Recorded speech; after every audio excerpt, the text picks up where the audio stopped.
둘, 셋. 시청자 여러분 안녕하십니까. 대한법률 부동산연구소 쿠폰하우스 3자 토론 시간입니다. 오늘은 여기 오른쪽에 이태환 교수님, 안녕하십니까. 예, 그리고 이 왼쪽에 최유린 앵커님, 안녕하세요. 네, 모시고 이 공시가격, 공시지가에 대해서 한번 토론을 해보자 합니다. 네, 교수님 어떻게 지내셨습니까? 잘 지냈죠? 네, 잘 지내셨군요. 네, 어떻게 지내셨습니까? 덕분에 뭐 잘 지냈습니다. 날씨도 좋고. 벚꽃은 언제 펴요? 벚꽃은 지금 현재도 꽃봉오리가 맺혀 있고요. 아직 피진 않았잖아. 네, 아직 이제 만개하진 않았는데 한 다음 달이면 벚꽃이 완전히 피지 않을까. 예, 그렇게 생각합니다. 강원도 강릉시 경포의 벚꽃이 유명하다고 내가 알고 있는데, 네. 예, 거기 가면은 남녀가 가면 헤어진다던데. 예? 남녀끼리 가면 헤어진대. 아, 그래요? 네. 왜 헤어진지 알아? 몰라요. 옛 추억이 생각나가지고 옛 여자가 그리워서 옛 남자가 그리워서 헤어진대. 그렇게 심오한 뜻이 있었군요. 그래서 안 가려고. 저도 다음 기회에 가도록 하겠습니다. 자주 가봐. 네, 그래서 오늘 이번 공시가격 급등 이제 발표에 따라서 이제 공시가격과 공시지가에 대해서 한번 좀 교수님께 질문을 좀 드리고자 합니다. 나한테만 질문해요? 저 최영광한테도 질문해야지. 제가 뭐 아는 게 있겠습니까? 나도 아는 거 없어. 일단은 뭐 예. 네. 그래서 한번 궁금한 여쭤보겠습니다. 네. 그 이번에 공시가격 급등이 이제 전국적으로 약 19% 정도 이제 상승을 하였는데, 네. 그런 이 공시가격 급등이 네. 이제 결국은 이 임대인에 대한 재산세나 종부세 부담으로 이어지게 되지 않겠습니까? 그러면 이제 임대인이 아무래도 그런 전세나 매매 가격을 올리게 되면 그 가격 상승분을 고스란히 이제 임차인에게 부담이 전가될 텐데, 네. 그런 예상이 혹시 맞을까요? 공시가격 때문에 뭐 재산세라든지, 그 다음에 임대인이 임차인한테 전가시킨다든지, 그 다음에 사회적인 파장, 뭐 각종 세금 이런 것들이 굉장히 많이 변화가 있을 건 당연한데요. 근데 이번에 발표한 것이 전국 평균치가 19%가 넘었다. 그러면 집값이 19%가 넘었다는 얘기 아니겠습니까? 그렇죠? 그렇죠. 네. 근데 이제 세종시 같은 경우는 이제 집값이 40% 정도밖에 안 뛰었는데 공시가격은 70% 이상 뛰었다. 70%.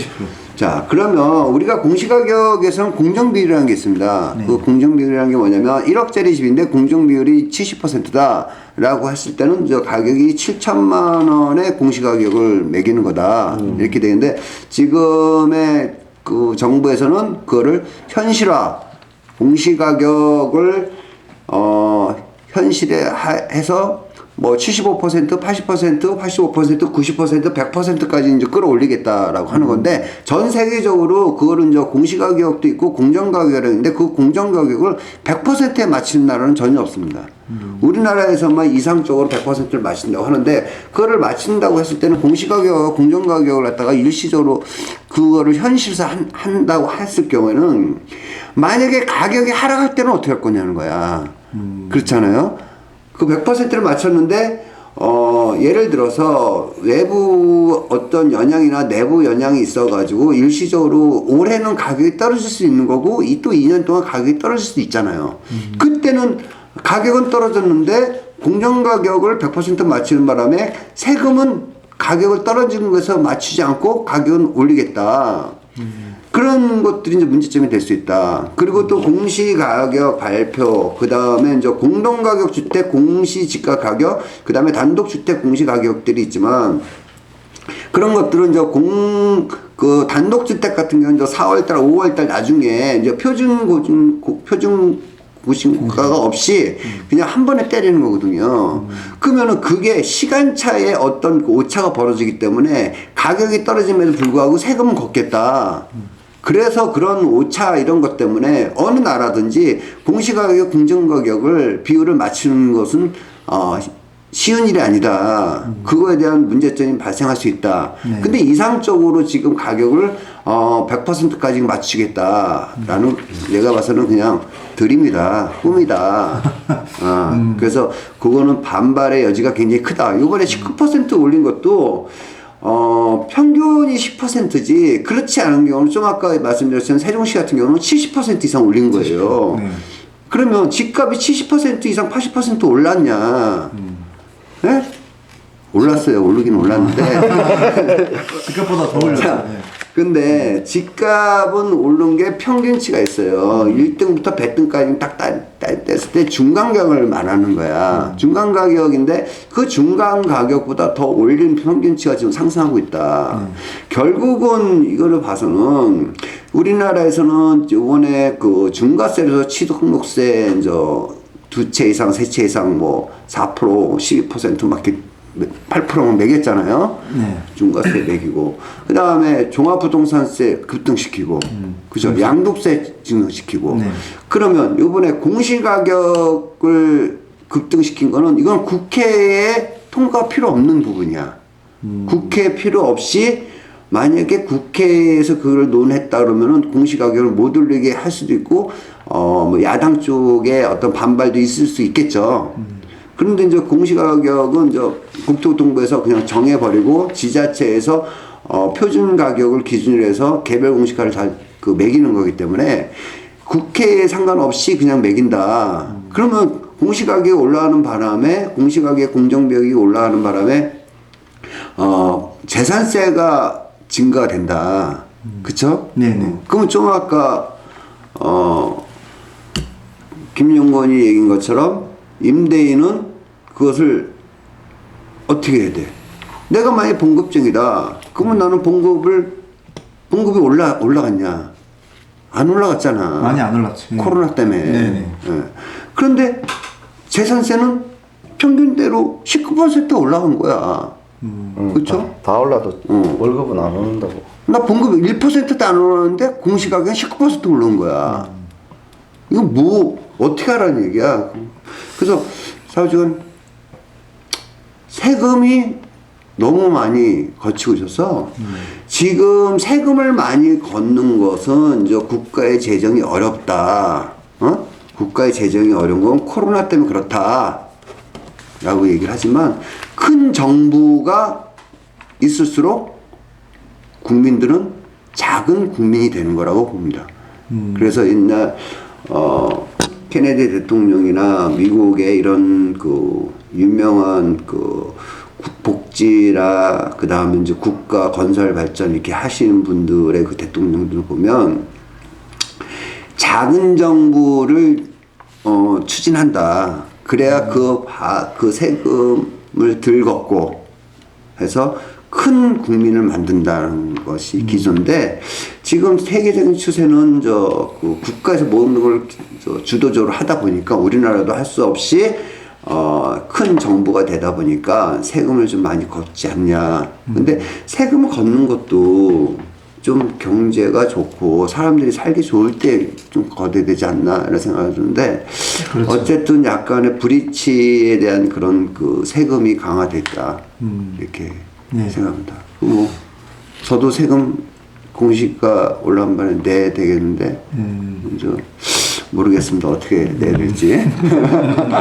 이 세금이 네. 늘어나고 보유세, 재산세, 종부세 다 늘어나는데 이 임대인들은 자기가 낼 세금을 세입자들한테 전가시키고 뭐 그런 악순환이 계속될 것 같은데 지금. 그러니까 보통 집 없는 분들이 집 있는 사람한테 세금 많이 걷으니까 아 잘됐다. 야 집 있고 집값 올라가고 돈 많이 벌었으니까 세금 많이 내. 좋아를 하잖아요. 근데 집주인은 절대 그렇지 않아. 그거를 세입자한테 집 없는 분한테 전가시킨다는 거지. 이게 무주택 비율보다 1주택자들 비율이 더 높다고 하는데 그럼 그 세금 낼 사람들이 그만큼 많다는 말이잖아. 그리고 이제 또 하나 봐서는 우리나라에서는 정부에서 다주택자들을 잡겠다. 이제 문재인 정부 초기에는 저 수요 억제 정책을 폈잖아요. 집을 못 사게 하고 못 살게 해서 대출 규제, LTV 다 했잖아. 근데 이제 막판에 이제 문재인 정부 막판에 이제 공급 대책을 하겠다. 수요 정책, 수요 억제를 갖다가 그런 말이 쏙 들어가고 공급을 하겠다고 막 나타나고 있는데 우리나라의 다주택자 비율이 이렇게 높지 않아요, 사실상. 우리나라의 다주택자는 약 한 15% 정도 되나? 그 정도 밖에 안 돼. 그러면 한 80%가 1가구 1주택밖에 없는 사람들이에요. 그럼 그 다주택자를 15%를 잡기 위해서 80% 사람들한테 세금을 부과시키는 것밖에 안 된다. 응? 자, 우리가 통물자로 보면 우리나라에서는 지금 5천만 인구 중에서 한 2,200만 정도 가구 중에서 한 55% 정도가 집을 소유하고 있는 사람이야. 그 55% 중에서도 약 한 15%만 다주택자지 약 80%는 1가구 1주택밖에 없다는 얘기예요, 사실상. 그렇죠, 네. 예, 근데 이제 그 부분에서 다주택자들을 잡았겠다고 하면서 그 공시가격을 100%까지 공정비율을 맞춰서 올려서 하겠다 그러면 1가구 1주택 갖고 있는 분들도 요번에 공시가격 상승으로 재산세를 올릴 수밖에 없다.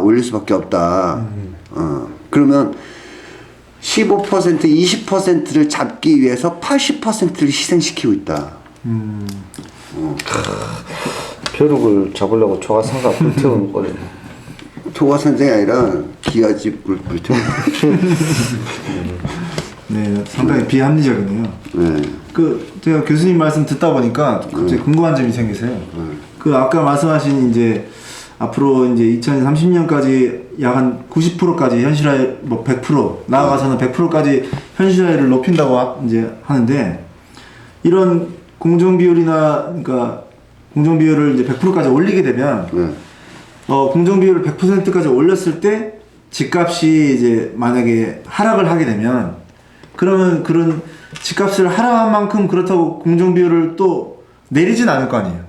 올릴 때는 뭐 집값 상승한 만큼 공정비율을 올리지만 그를 집값이 하락한다고 해서 공정비율을 이렇게 뭐 마음대로 이렇게 뚝뚝 조정하거나 내리진 않겠죠. 마음대로 올릴 수 있고 마음대로 내리겠죠 뭐. 저는 예전에 교수님이 한 말이 생각나는데 이게 땅이 100평이 있단 말입니다. 농사 짓는 땅이 100평이 있는데 이 100평을 내가 다른 분한테 매도할 때 이 공시가대로 팔겠다고 이야기했으면 공시가가 100평이 예를 들어 1억이면 1억에 팔겠다고 했는데 공시가가 오르면 1억 2천에 팔아야 되는 거잖아. 20%. 그럼 그렇지. 1억 2천에 팔면 그 사람 또 나한테 2천이란 부담이 생기고 그렇다고 얘가 이 논에서 나오는 살수확량이 더 늘어나지는 않을 거 아닙니까? 이게 참 불합리한 건 불합리한데 어느 정도 껏 올려야 되는데 너무 한꺼번에 많이 올라